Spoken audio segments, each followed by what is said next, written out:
See? Perfect. Cool. So, as Nehul already spoke about, introduced the topic that B2B marketing, a contrarian perspective. So, when I was asked, when Sonali spoke to me and she's like, would you like to talk? And was the topic? I said, when you talk of marketing these days, there are way so many kind of topics. There's so many interesting things to talk about. It's basically like, literally taking a kid to a candy store and asking, oh, which one do you want? So at that time, I wanted, okay. So this is based on one of the reports I had read recently, and it actually kind of grasped my mind and it kind of resonated with me on way so many levels that I feel this is something I would really like to share with you. The thoughts and the points and the arguments made by the report or made by what I understood and what I would like to share, are they right? Are they wrong? I don't think there's a right or wrong approach to it, but it's just about looking at a different way of doing marketing, if that you call it. So, what again is the whole idea contrarian?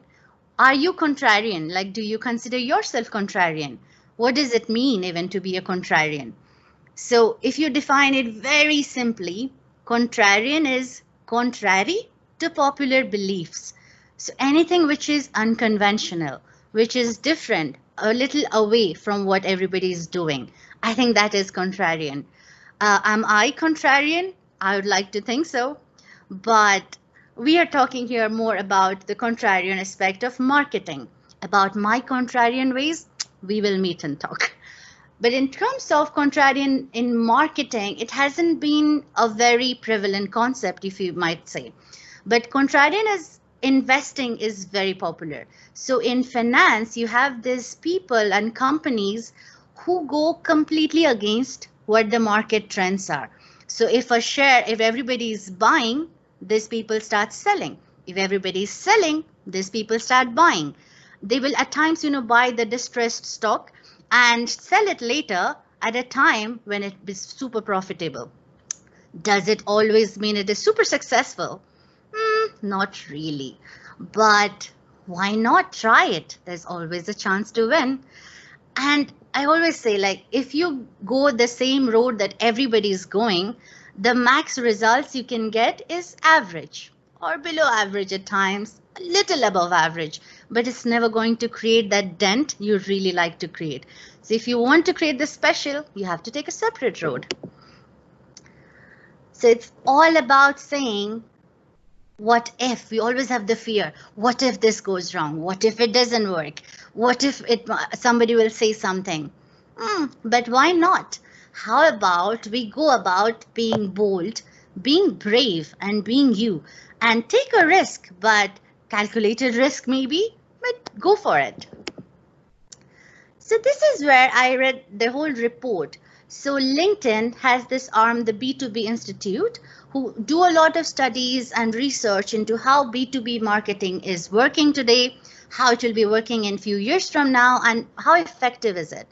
So we've seen over the years that B2C marketing, B2C advertising, a lot of research has been done, a lot of work has been done, but B2B, it's more like off and on, off and on. Okay, let's do a lead generation, let's do a event, let's do this. But there's no proper strategy, well thought of approach to B2B marketing on a long term. So this is where this report comes in, trying to understand what has been done today and coming with recommendations, what could be done differently. So this is where Les Binet and Peter Field, as you see on this slide. So Les Binet is known as the head of effectiveness. He's super famous for understanding and studying marketing effectiveness. And we can trust this guy. He studied physics and artificial intelligence. So his approach to this entire study of marketing and advertising is very data driven. And like they say, numbers never lie. Peter Field, he's been a marketing consultant for a long time and he's a super nice global reputation as an effectiveness expert and a communicator. Les Binet and Field have come up with lots of research for B2C advertising and marketing, and this is their foray into the B2B field. So At the same time, LinkedIn did a research on what B2B marketers are mostly doing, and Binet and Field said what they should be doing. And surprise, surprise, surprise, it's kind of very opposite. So basically, B2B marketers are kind of doing right opposite to what Binet and Field recommend. Let's see how. So in terms of long-term versus short-term, Binet and Field say brand building delivers long-term growth. You should be measuring the value of investment over longer than 6 months. LinkedIn says only 4% of B2B marketers measure the impact of their marketing beyond 6 months. Fame or awareness? Do I want my brand to be famous or do I want people to know about my brand? Binet and Field think fame. LinkedIn survey says they would rather just test and learn, go and just create awareness, let people know my company. Same for reason or emotion. This is, I think, a big difference in B2C and B2B. Always we have seen. When we think of B2B, it's all reason, and that's how our marketing and advertising campaigns are positioned. But Binet and Field say emotional advertising drives much more long-term growth than rational. And then, should we focus on customers or non-customers? Well, some might ask, why should we invest on non-customers? They're not the ones who are creating the money. Well, I understand that, but there's a reason to that too. We'll come to it much later. In that same line, targeting broad or targeting narrow. Targeting narrow, customers, prospects, broad targeting. Okay, Binet and Field think that B2B growth could actually come from broadening the whole target market. So now let's try to understand like B2B advertising, B2C. When we think of advertising, instantly what comes to our mind is a B2C, never a B2B. You think of a Apple, you think of a Mercedes, you think of a McDonald's much before you think of even a HP or a distributor or a partner company, right? And why is that? I mean, does it mean B2B do not need advertising? We are just talking nonsense here? Not really. If you see when a B2B company enters the market, so initially it can survive for quite some time. It will have a good product and then they will sell some, then there'll be word of mouth, there'll be some of a repeat business. If they're doing their stuff right, they have a good sales force, the organic growth can continue for a long time. And they could be efficient, they could be delivering good quality of service, they could go a little longer. But then after a point of time, there is bound to be an inflection point. What is an inflection point? As the innovation starts slowing down, the cost and prices have been driven enough low, and the kind of exploitable pool of prospect is running dry now. So that is when the curve gets that sad straight line and maybe even start falling. This is where you need the beat advertising.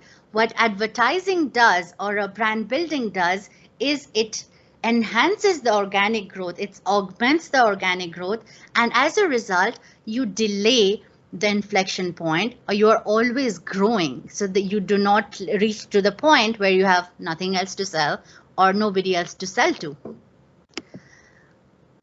So that is where it is said the entire idea of Binet and Field research is it's all about balance. The same rule that applies in life, that we cannot be working all the time. We need to have time for family. Same works in business as well.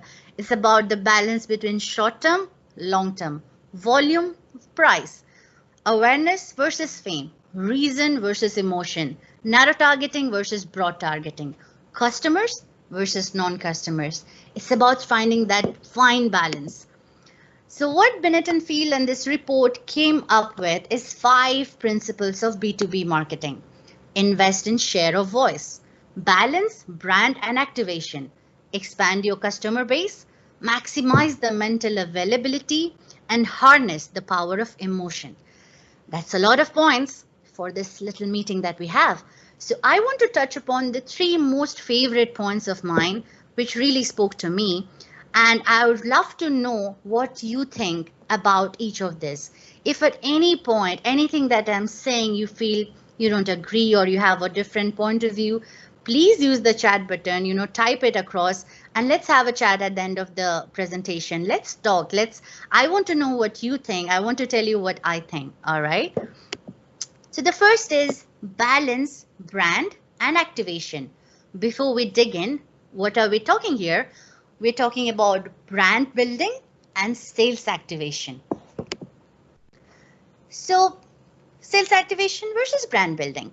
Sales activation is all these campaigns all of us have done multiple times. Create leads, do a social media campaign, do this email campaign. All of this can fall under sales activation. ROI is great. It delivers short-term growth. It's targeted on hot prospects. High ROI, but the effects not really long-lasting. And if you always kind of observe it minutely, what sales activation is doing, it's capturing the demand, but not creating it. So if as Help HE, I want to do a campaign and I want to sell Palo Alto Firewall. So if a customer has a need of Palo Alto Firewall, they are the ones who will come across as my lead.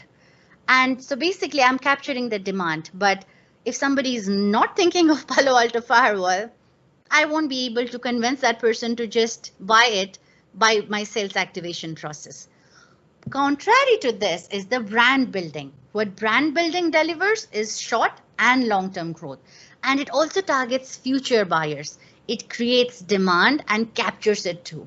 Effects are longer. They can reduce your price sensitivity. They can increase your margins. How? Let's replace the firewall advertising. Talk about cloud security. Talk about managed security. So HelpAG as a brand, we started talking about managed security much before everybody was talking about it. Was it risky? Maybe. Did it yield results? Well, the acquisition is example and evidence enough. So it always works when you're trying to find that one thing, what is standing out about your brand, build on it, then the kind of demand and the kind of positioning you can create is exceptional. And that is where you also target future buyers. So when we start talking of cloud, at one point there was Middle East market all talk about, oh, come on, it is Middle East. There are so many rules. Nobody will buy cloud. Fast forward to 2020, COVID-19, coronavirus. Everybody is on cloud. Right now we are on this Microsoft Teams meeting. Hello. Weren't some people wrong? And aren't we happy that we actually initiated cloud security much before people thought there's a demand for it? That is how you create demand and then you capture it.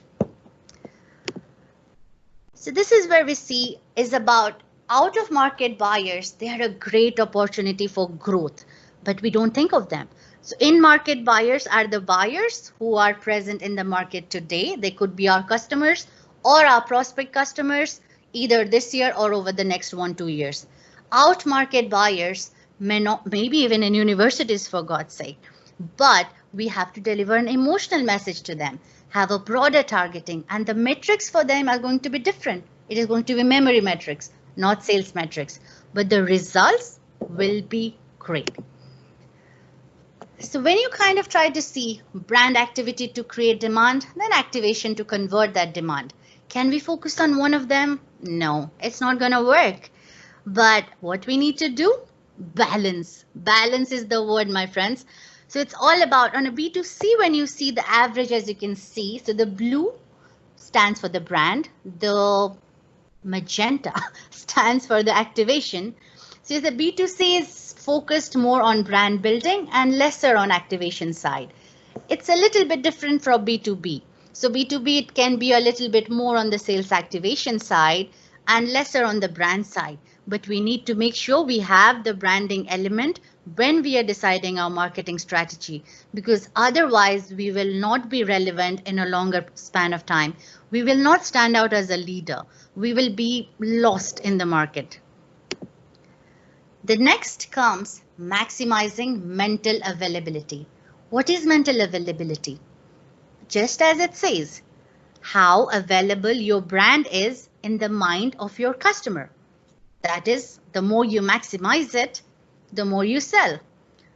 If when somebody talks about an iPhone, we instantly relate, with, okay, this is the concept, that's so cool, this is that, this is that. It instantly comes.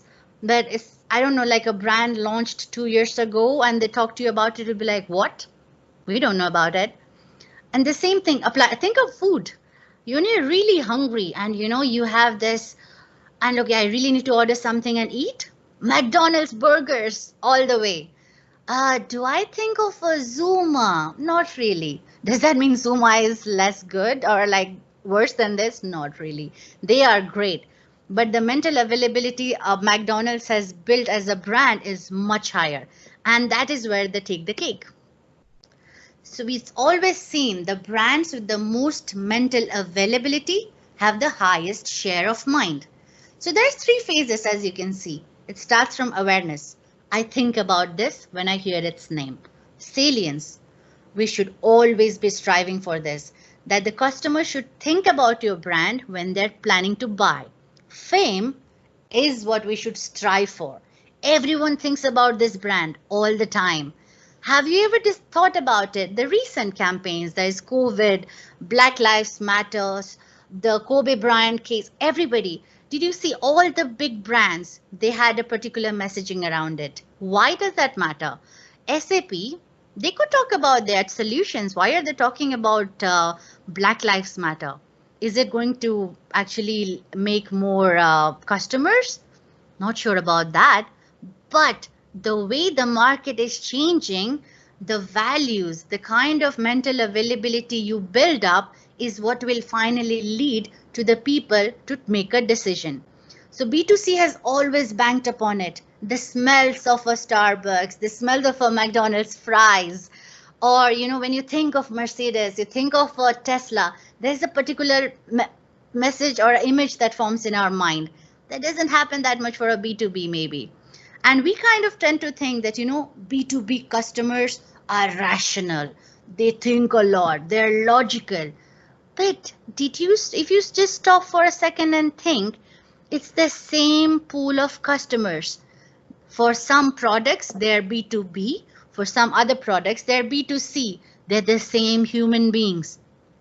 A famous Nobel laureate once said, human beings and rational thinking, the connection is same as cats and swimming. They can do it, but they'd rather not do it. So when you have to make a decision, you usually just go for the first thing that comes to your mind. And that is what drives the decision much more than we think it does. So when you try to kind of compare, the kind of business wins coming out of different kinds of campaigns. So campaigns targeting fame or campaigns targeting awareness, perception or activation. Easy peasy, fame takes the cake. So when a brand is famous, you have to put much less effort to sell it in the long run because you have done the hard work and you can reap the benefits for a long time. But when you go for the other tactics, yeah, you might sell quite a lot now, but in few years, I doubt. Next, continuing the same mental availability concept, it's about emotions. I am an emotional person and I believe human beings are such emotional creatures that marketing and advertising needs to be actually leveraging that much more than we have done so far.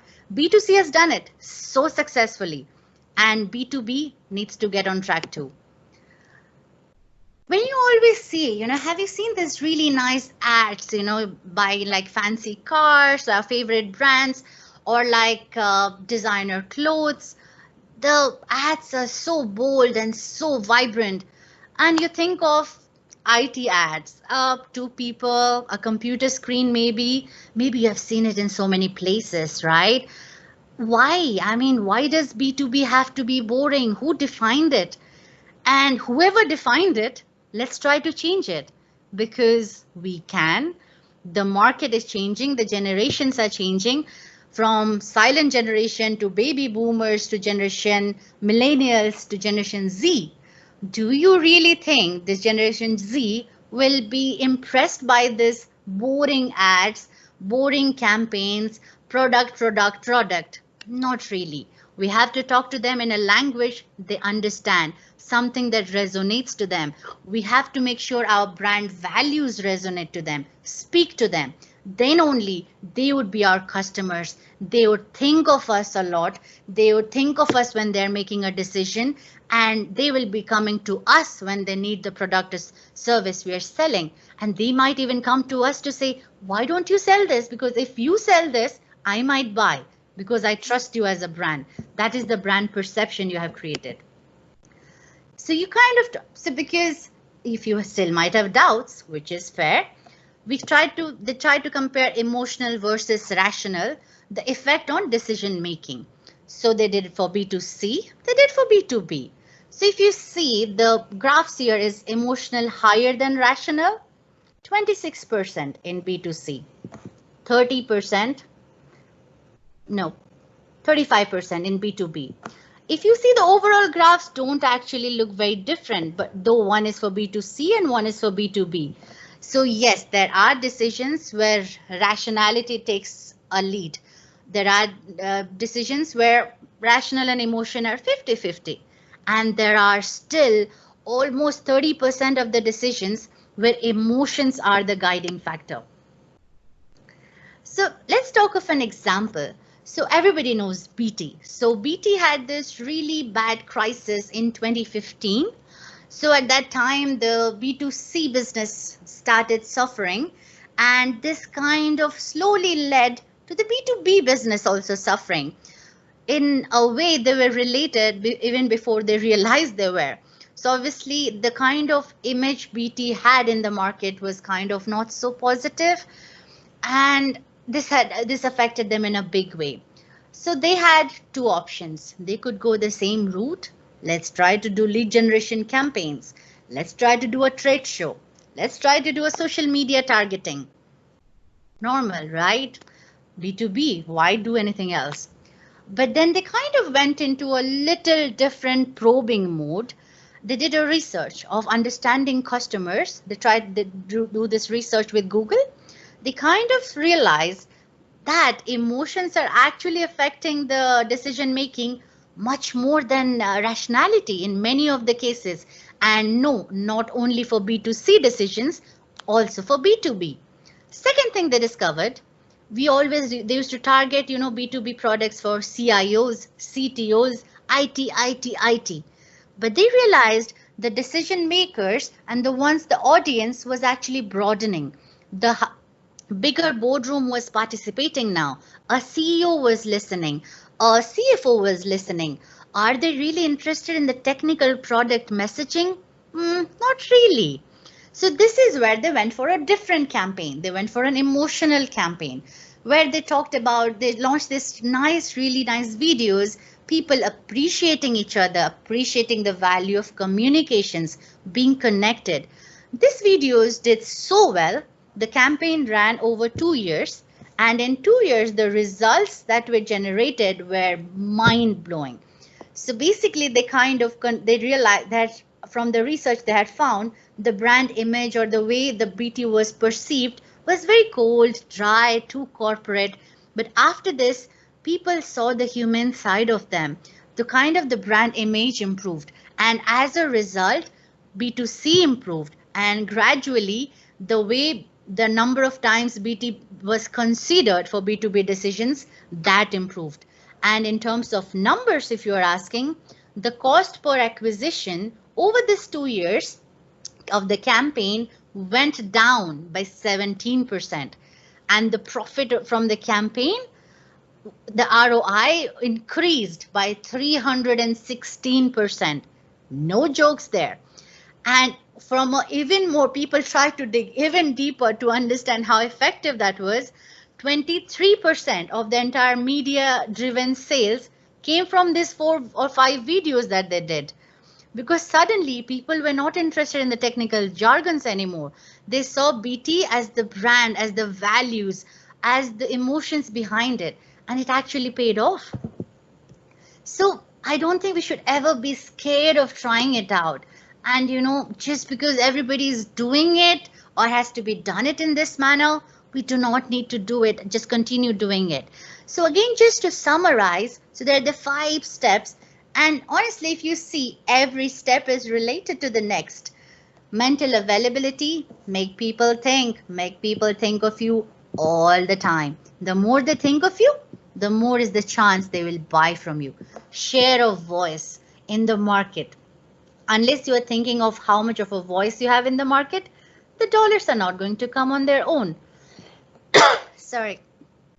And then expanding the customer base. In this, there's this really nice example.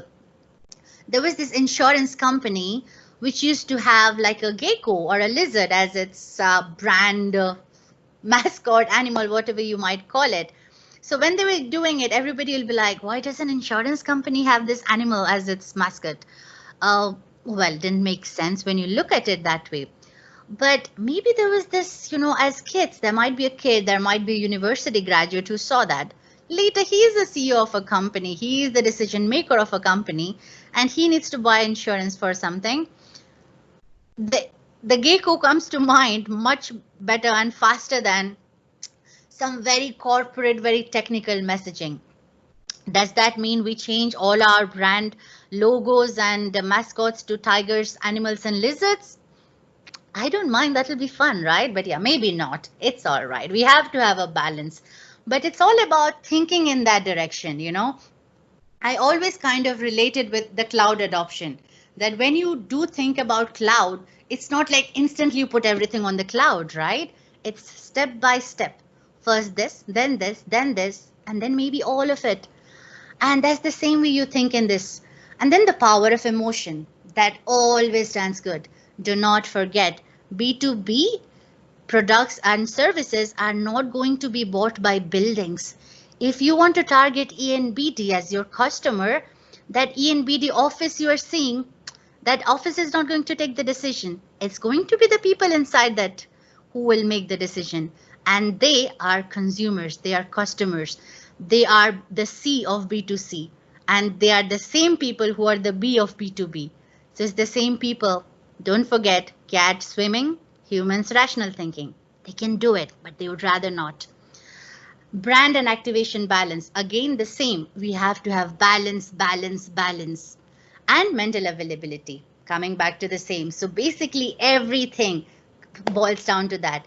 And in terms of, because many of the companies you guys work with are either an IT vendor or a system integrator or distributor. For us, instantly we'll be like, yeah, like what's the point? Like I'm not concerned about building my brand. We have to get leads because business development team has asked for leads. I totally get it. I do it too for my team. But as I said, that should not be the only thing you'll be focusing on. I want to also think in 5 years, how will my company be perceived? Who has to work on it? Us. Is the marketers who has to think of it, focus on it, and drive the discussion. If we don't take the lead, somebody else will. And then the credit will not come to us automatically. And we love credits. We love being recognized, don't we? We are in marketing for a reason. We love the limelight, don't we? And here, I think as individuals, because we are here a group of marketing individuals to share, to talk and learn from each other, I think it's an excellent opportunity for somebody who wants to grow, for somebody who wants to actually, try that new thing, because there's so much of things to be done. And imagine if you are the one driving this in your company, you will be the one everybody will come to in few years from now, and you will be the one who is making the difference. You will be leading branding and marketing initiatives, having your own company, if you like. That is how it will be. But if you always start following that everybody is saying, or if you always stay on consensus, all you get is average. If you want to be brilliant, if you want to achieve excellence, be contrary to beliefs. Go contrarian. There is great opportunity waiting for you there. So with that, I think I'm done. Thank you. Open for questions. I'm done. Great. We are aware, Soumya. Sorry, we were Thanks all for the on good mute and presentation. suddenly we are all talking, I am assuming, and forgot that we are all on mute, right? Well, thank you so much, Soumya.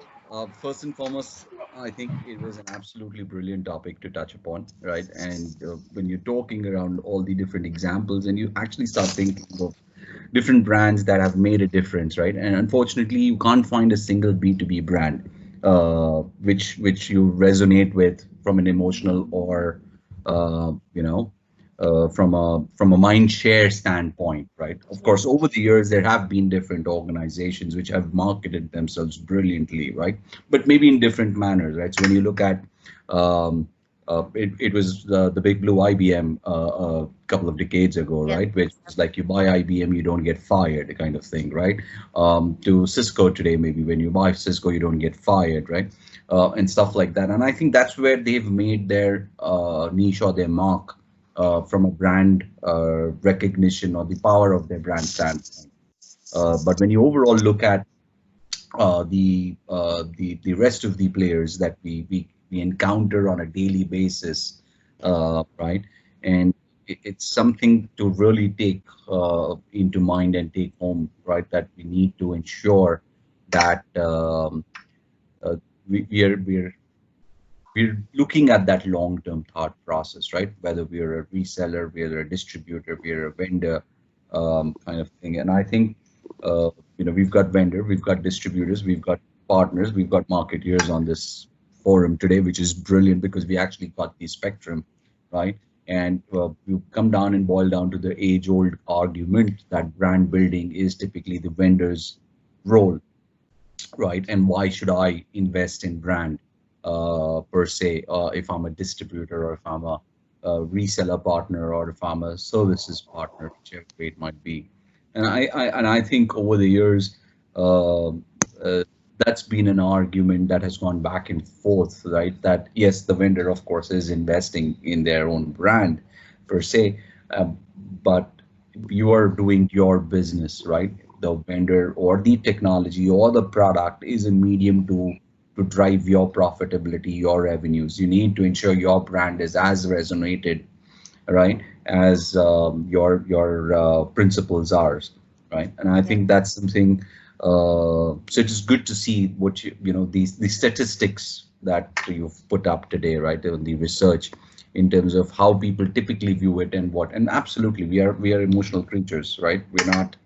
Um, we'd love to say we're rational people, right? I mean, we all like to say we're absolutely rational, practical, but no, I don't think so. We like to do business with people we like to do business with, like, or we like personally. That's an emotional call rather than a rational call, right? And I think that percolates across everything, kind of a scenario. So I think it's a brilliant topic. Thank you so very much.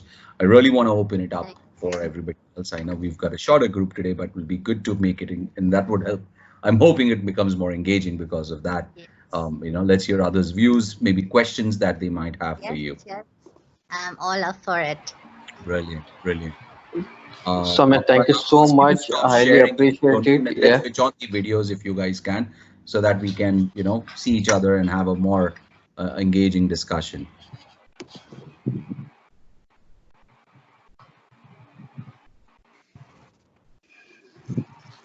So we might want to switch off the screen share if you don't mind. Yeah. Sure. Um, Brilliant. Perfect. So yes, sorry, you were saying something. Now, just complimenting on the brilliant topic selected. Of course, it's very pleasant because all this time when you are delivering, the audience on the other side is not this of the same league.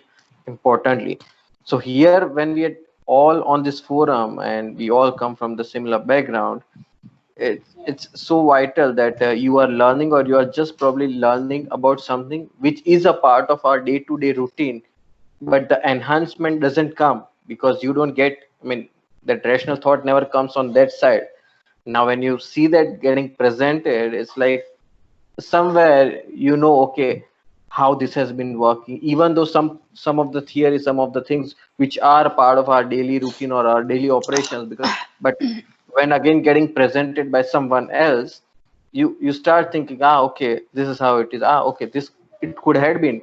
So it's of course a good, very perfect platform. And there are certain things where you get a scope of improvisation in your routine. So that's it. Soumya, very nice. Thank you so much for enlightening on this. Thank you. Thank you. Yeah. Questions for her? Questions, questions, Yeah, questions. brickbats. Well, I I would like promise her to add the point here. Yep. Apart from the questions and the content, I would say hats off to your confidence as such. You had few slides, but the way the things were presented and the aura you brought about in the presentation was extremely good. So we have something to learn from that. I'm sure all would learn from that chat as well. It was a brilliant talk with awesome presentation skills as well. Thank you. I will hold You're you to that and get welcome. that fish curry. Yeah. Sure, Good, any good. time for you. Sonali, you might want to move your Anytime. camera down a little so that, yeah, we can see the full face, right? Yeah. So There. can I ask a question, Soumya? Yes, please. Yeah. So what you mentioned was around how B2B brands need to make a particular impact on the consumers, and I agree with you, right, that there is a significant emotional impact to it. Now the question on the B2B side I would like to ask is, while in B2C, you have a 1 to millions of consumers, right, and hence marketing plays a significant part of it, right? True. But in B2B, how do you see the role of the sales team to build the brand for the company? Because all said and done, if marketing is going to sit in office and is only going to whether do a social media or a print ad or a calling exercise or whatever else that you do, right? But you are not having a face to face connect.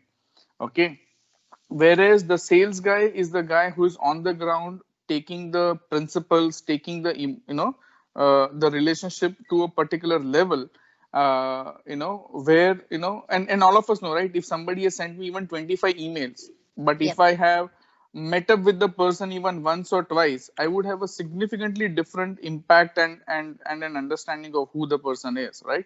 So Yep. how do you see the role of sales integrated into marketing? I would look at it as a backward integration, right? We always Yep. talk about how marketing supports sales, Yeah. right?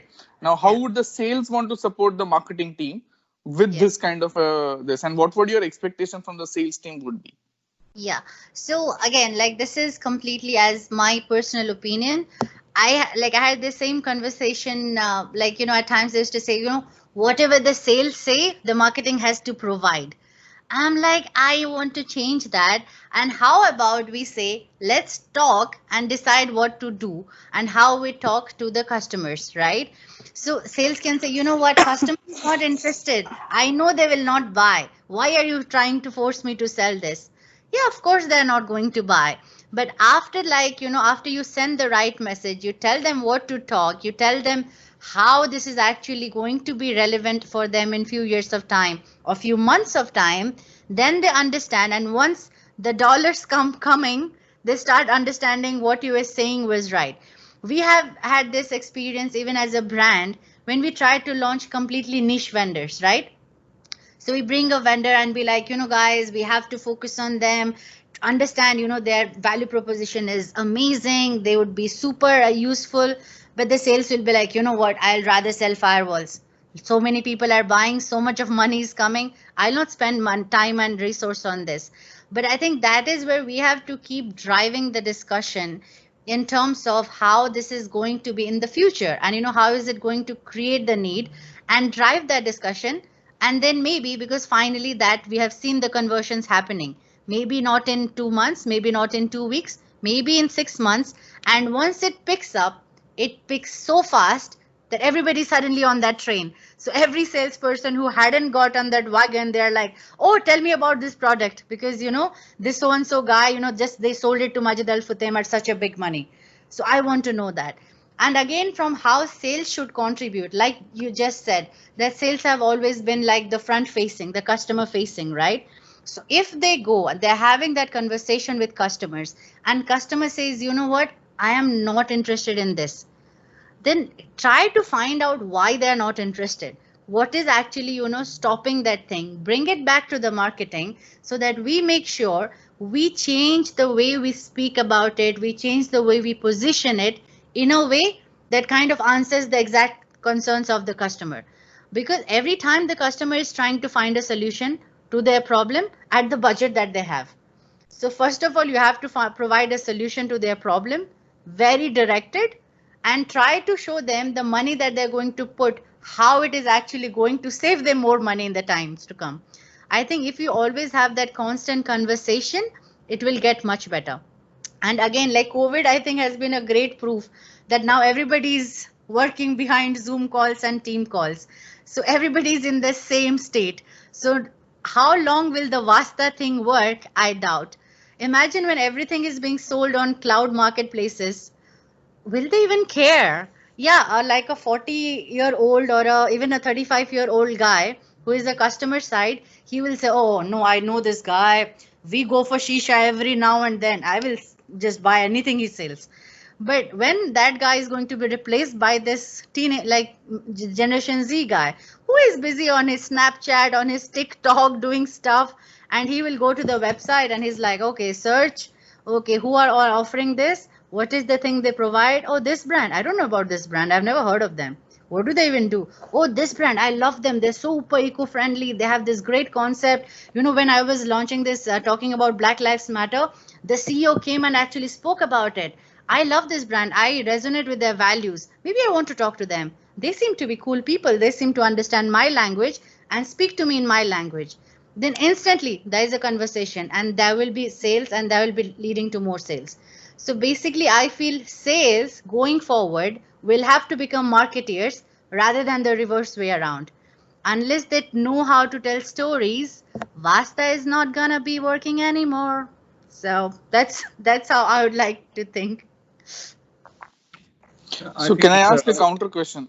Yes. okay. Go ahead, Rishi. Okay, so you made a very valid point that the sales guys need to come and give the feedback, right? Yeah. And based on the feedback, the marketing team needs to repurpose the message or make some modification and send it out again, right? Yeah. Now the challenge the B2B organization faces, the B2B marketing organization faces is that unlike a B2C, which is very simple, right? And I'll tell you why it is simple. McDonald's sells food, right? So you show hungry people, you show McDonald's, you're done, right? Whereas in B2B, the same product is used or can be used for satisfying 5 or 10 different needs. Okay. And hence, just to take a feedback from one of the customer and repurpose the message to a set of 10 different customers may become harmful, right? And maybe what we need to look at doing is, yes, we need to personalize the message, correct, at a customer level or at the problem statement level, correct. But the challenge of the emotional connect that you're trying to say is that prior to knowing, because today, let's say the IT guy or the finance guy, whoever is the person who is doing the research, right, there may be 3 different people doing research, correct, and 3 different or 5 different people responsible for taking a decision on what is to be bought, right? Yeah. Now the values of each of those 5 guys may be different, Yep. right? Yep. It's a possibility, right? So how do you, as a marketing person, reach out emotionally with the same message with 5 different people in an organization which has got a common problem? Yeah. So, okay. So that is, I think, something we can have like a full discussion just trying to find a solution to this. But just on the outset, what it looks like, when it talks about brand building, right, that particular aspect, which was like a part of the whole thing, right? The sales activation will be one part. So the brand building will be a unanimous thingy. You want to know, what your brand is going to be associated with, the kind of things people think when they take the name of your brand. So every time, like It's the same with people, right? If I tell you one of your friends' names, you'll be like, okay, what is the first thing that comes to your mind when you hear of Nehul? You'll be like, okay, A, B, C, D, E. The same way it will work for a brand. So in terms of the brand value, it has to be unanimous. But in terms of the solutions and the services that you offer, that might have a different discussion for everyone. So let's take the example for managed security service, for example, right? So managed security for a security analyst.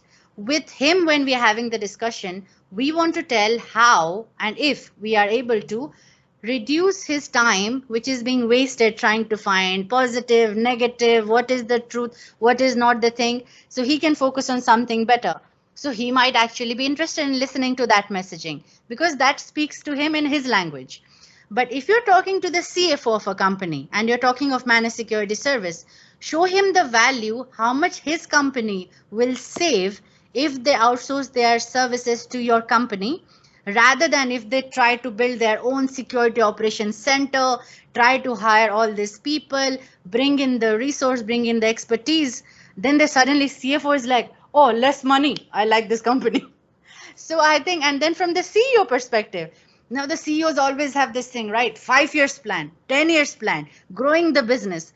If you can show them value that something that you're selling to them is going to contribute in doing that thing, then they will be interested in you, right? But again, all of those things, as we're saying, is going to be a part of the sales activation process again. It is not the pure brand building we're talking about there. But yes, the brand building is the overall thing that I might target even a university graduate, I might target anyone, even a kid who might be, my future customer after 15 years or 20 years maybe. But he understands the brand. I knew about Dell as a brand much before I understand, whole the B2b aspects of Dell, or I knew all this server and A, B, C, D. I have no clue. But from the time you're a kid, you're like, oh, Dell. Oh, we know Michael Dell. Oh, yeah, Dell said this. Dell said that. Same for Apple. Same for many of the other brands. So I think that way is the brand building focus. You have to always balance. You cannot entirely rely on one or the other. As long as you're balancing, it's fine. You need a little salt, a little sugar. Then it's perfect. And I think that's a very valid point because when you look at some of these brands, right, the reason they go to the universities and set up centers of excellence, right, or they set up academic research centers, or they set up grants and scholarships. One of the key rationale behind it is to get the brand associated with the next generation of buyers. Yep. Right. When you look at why was Microsoft so successful, and obviously there have been many, many reasons why they've been successful, right? But one of the key reasons is that they've gone and got the highest number of certified resources in the world by ensuring that the university graduate passing out is actually a Microsoft certified person. So by the time they're out, they have a professional certification for a B2b product of Microsoft, right? Cisco started following exactly on that front, right, a few years later. And today I see a lot many organizations, B2B tech, at least tech, I would look at. And I'm sure that's the same through across other industries also, right? That's happening, right? And that's where you're talking about emotional resonance and the connection being built on a broader basis, right? One query I would have, and this is maybe to link what Rishi queried and to your feedback on that, right?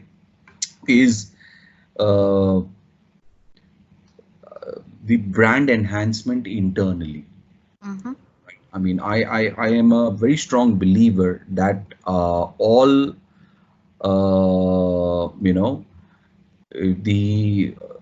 everybody within an organization are true brand ambassadors. Yep.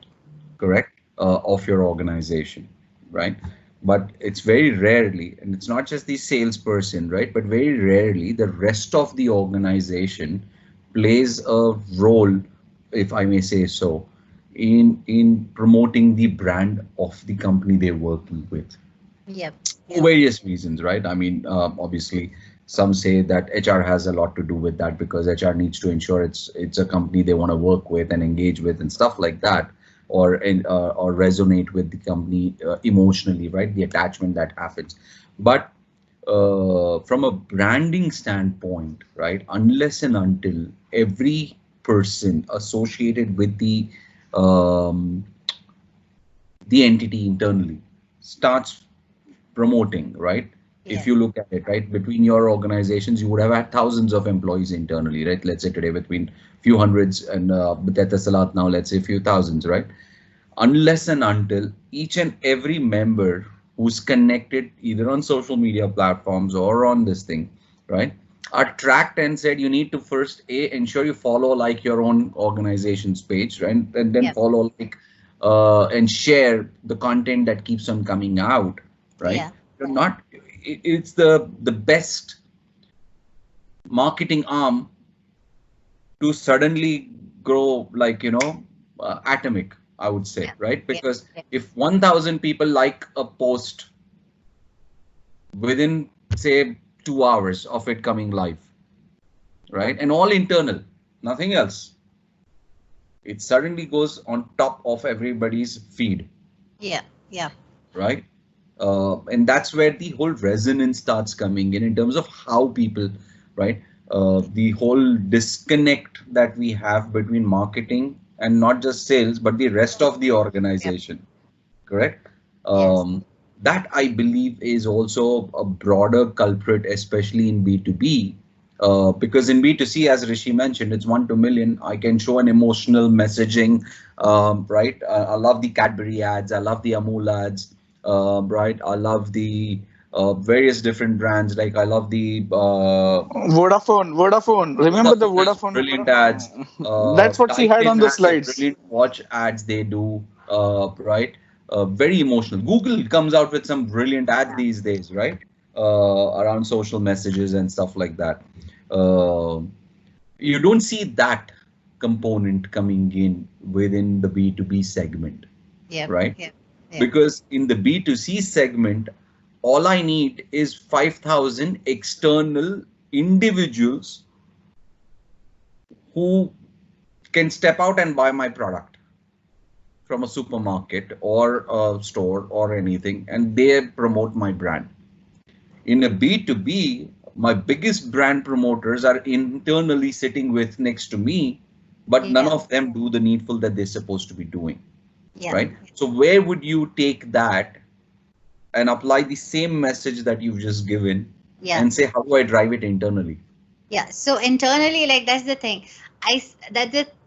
When we talked about the brand building or the brand activation thing, right? And we said the biggest growth opportunity for B2B is in the out of market buyers, not the in market buyers.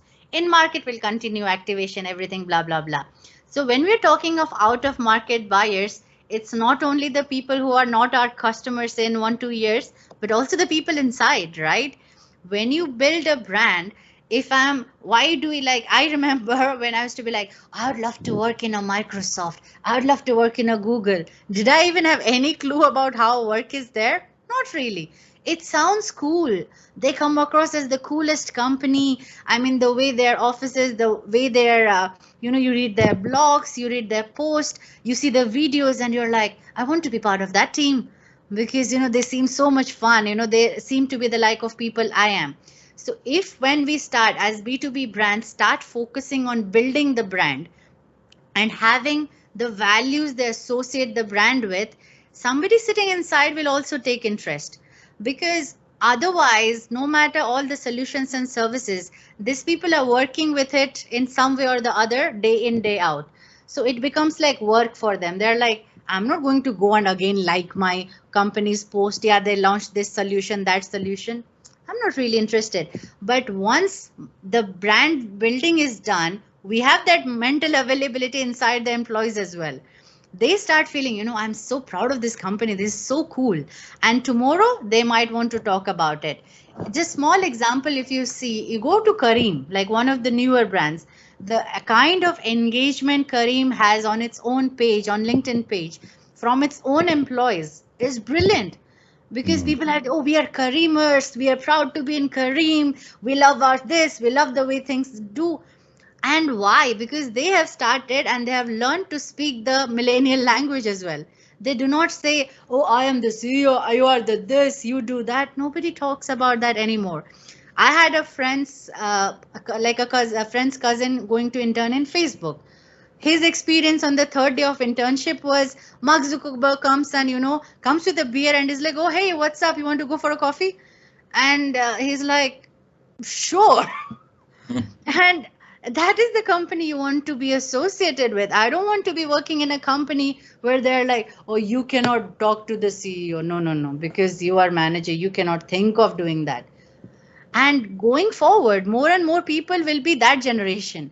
They like to associate with values. Like on my Instagram, I see the younger you go, they're always talking about social cause, Black Lives Matter, this happened, that happened, Ghana, something is happening, Nigeria, something is happening. I don't even know. But I read from these people who are like 17 years old, 18 years old. When those people are taking decisions or when they're working in companies, what will make sense to them is when their values resonate. If the company is talking in their language, they will listen. If the company stands for something they stand up for, they will stand by the company. So once you have got that mind space, then you ask them to sell firewall, they'll also do that. But you have to get, it's almost like a bait, right? Yeah, Show something, attract them, tell them, we are cool, don't you like us? And then they'll be like, anything that you do. Because I bought an Apple, I was like, oh, Apple is so cool. Okay, I need iPad. I also need iPhone. I also need a Mac. I also need this. Now my entire house is Apple. Does it mean Apple is the best brand? Hell no. But did it sell? Of course. Do I want to work in Apple? Hell yeah. Give me a job tomorrow. But I think that is where we need to build, that kind of connection. And that's also, if you see, like in LinkedIn as well, like LinkedIn as a internal marketing strategy, it is coming that, choosing some and grooming them as well. So it's easy to say all of us should become advocates. It doesn't happen that way. Sure, You have to find in every team, there might be this one guy who is super energized, who is like, oh, I want to do this. I went to my college. I was the speaker. I was this. I love to write articles. Just find that guy. Let him do some stuff. Find another guy in another team. Once those 5 people start liking or sharing or talking about our brand, his friends are going to do it. Because then they think, I will do it because so and so is doing, not because LPG is doing. Sure. Because then they're associated with the person rather than the brand, and then it could grow from there. So because for us also, we always say you have external customers, you have internal customers. Sure. For marketing, the employees are our internal customers. So yeah, it has to go both ways. It's a very, very valid point, right? The phased approach kind of scenario, identifying you, Yes. and then mushrooming it from there. Yes, I think it's a exactly. Brilliant. I think we've gone over the hour, which is brilliant. I think it's a great conversation going on, and we're just the last 4 left on the group now, right? Any final queries for Soumya or I think Sonali? Anything? When do I get the coffee? Yeah, done. It's coming. I think the coffee. So you're whatever the answers are, please note we are recording this session. So whatever the answers are, it's going to ensure that we're recording that. It's not a joke at all. So 4 of us are going for coffee. Well, Absolutely. Yeah. Please. We're the ones who get it. Okay. All right. Sure. Perfect. Well. Okay. So anything else, guys, Sonali, to add? No, I think I'm fine. I would be awaiting your presentation, and once we have it in place, so I will have a look through on that, and I would be in touch with you for questions on that as well. I would love that. But as I said, that awesome presentation, brilliant conversation, and of course your presentation skills are awesome too as well. Thanks so much. Thank you. Thanks, Soumya.